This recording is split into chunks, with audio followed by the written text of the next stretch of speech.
당신이 아는 모나리자는 가짜일지도 모릅니다. 이게 무슨 뚱딴지 같은 말이냐고요? 정확히 말하면 루브르 박물관에 걸린 이 모나리자 그림만이 진짜라고 믿는 생각이 틀릴 수도 있다는 뜻입니다. 사실 레오나르도 다빈치의 붓끝에서 태어난 이 여인은 단 하나의 작품으로 머물지 않았습니다. 500년 동안 그녀는 복제되고 변형되고 때로는 조롱당하기도 하며 예술사의 모든 흐름을 관통하는 거울이었죠. 심지어 레오나르도 본인도 여러 버전을 남겼다는 의혹까지 있습니다. 어떤 모나리자는 더 젊고 더 선명하고 어떤 모나리자는 아직도 진짜냐 가짜냐를 두고 싸우고 있죠. 자, 그럼 우리가 몰랐던 10가지 버전의 모나리자를 통해 진짜 모나리자를 찾아볼까요? 르네상스의 민낯, 원본과 복제품. 가장 먼저 우리가 잘 아는 레오나르도 다빈치의 모나리자입니다. 모나리자는 처음부터 완성본이 아니었습니다. 레오나르도 다빈치는 한 작품을 끝내지 않는 화가로 유명하죠. 그는 그림을 완성하지 않고 계속 수정하며 데리고 다녔습니다. 다빈치의 이야기는 지난 영상을 참조해 주시고요. 여기선 한 가지. 지금 우리가 보는 모나리자는 500년 묵은 필터가 낀 상태라는 거 알고 계셨나요? 그림을 보존하기 위해 바른 투명한 도료, 바니쉬가 산화해서 칙칙한 갈색 톤으로 변해버린 상태거든요. 그런데 2012년 전 세계 미술계를 뒤집어 놓은 사건이 터집니다. 스페인 프라도 미술관의 복원팀이 검게 칠해진 오래된 그림을 조사하다가 모나리자와 똑같은 구도, 하지만 훨씬 더 선명한 색채의 또 다른 모나리자를 발견한 거죠. 나뭇결 성분 분석 결과 놀랍게도 이 그림은 루브르 원본과 같은 시기에 그려진 것으로 판명됐고 다빈치의 제자가 스승 바로 옆에서 실시간으로 그린 복제본이었습니다. 더구나 루브르의 모나리자보다 보존 상태가 압도적으로 좋아서 눈썹의 흔적, 붉은 입술, 선명한 옷감의 디테일까지 살아있습니다. 원본보다 더 선명한 복제품의 역설이 시작된 순간이죠. 진짜 모나리자의 모습이 궁금하다면 루브르가 아니라 프라도로 가라. 이 말이 괜히 나오는 게 아닌 겁니다. 여기에 미스터리 한 점을 더하는 것이 아일워스 모나리자입니다. 이 그림은 아직도 싸움 중인데요.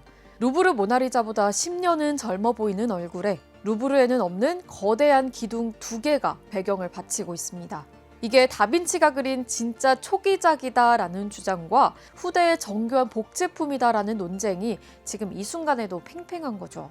만약 이게 진짜 다빈치가 그린 모나리자라면 모나리자는 한 번 그려진 인물이 아니라 수십 년에 걸쳐 변해간 얼굴이 됩니다. 즉 모나리자는 이미 이 시점에서 원본이 뭐냐는 질문을 던지고 있었던 겁니다.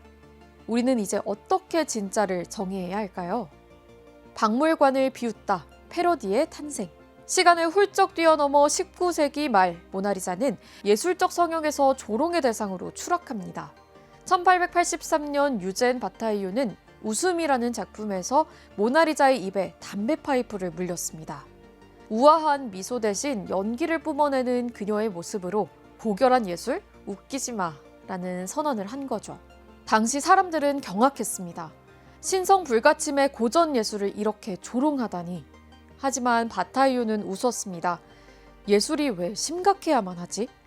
그로부터 36년 후 1919년 마르셀 뒤샹이라는 예술가가 한술 더 뜹니다. 모나리자 복제 엽서를 사서 연필로 콧수염과 턱수염을 그려 넣는데요. 그리고 밑에 제목을 적습니다. LHOOQ. 이 알파벳을 프랑스어로 빨리 읽으면 이렇게 됩니다. 해석하면 그녀의 엉덩이는 뜨겁다. 완전한 비속어죠. 인류의 보물이라는 모나리자를 한낱 낙서장으로 만들어버린 이 행위는 권위주의에 찌든 예술계를 향한 강력한 비판의 메시지였습니다.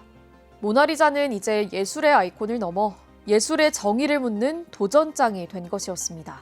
자아를 투영하다, 모더니즘의 실험. 20세기 들어 모나리자는 재료가 됩니다.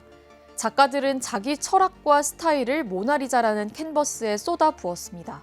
살바도르 달리는 자신의 상징인 치솟은 콧수염을 모나리자에게 붙여 넣었습니다.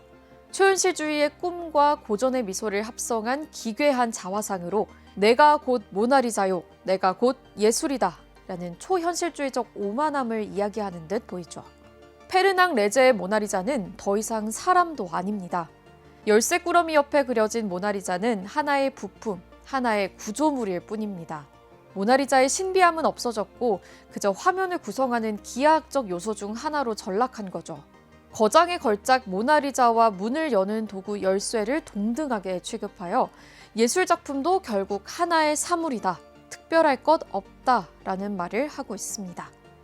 상품이 된 예술, 팝아트와 그 이후, 그리고 마침내 모나리자는 상품이 됩니다. 앤디 워홀은 실크 스크린으로 수십 장의 모나리자를 찍어내는데요.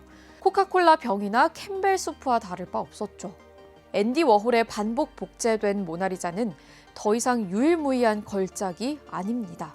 누구나 살 수 있고 어디에나 걸려있는 소비재일 뿐이죠.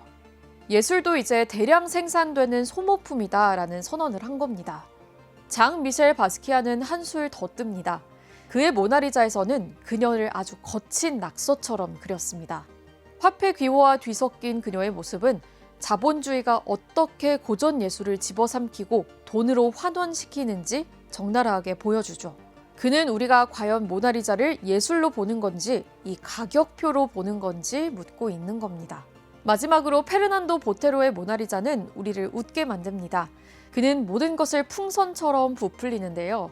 엄숙함과 고결함은 온데간데 없고 터질 듯한 볼살을 가진 소녀만 나와 있죠. 보테로는 이 거대한 볼륨감을 통해 권위의 무게를 유머로 승화시켰습니다. 그는 예술은 더 이상 엄숙할 필요가 없다는 것을 증명한 거죠. 네, 이렇게 해서 르네상스부터 현대까지 10장의 모나리자를 살펴봤습니다. 여기까지 시청하신 여러분들에게 진짜 모나리자는 무엇인가요? 우리는 루브르의 낡은 모나리자를 진짜라고 믿었지만 이제는 누가 그렸냐 혹은 이게 원본인가 복제품인가 하는 질문은 더 이상 무의미해졌습니다. 결국 모나리자의 역사는 진짜 찾기 게임이 아니라 진짜란 무엇인가를 끊임없이 재정의해온 과정 그 자체이기 때문이니까요.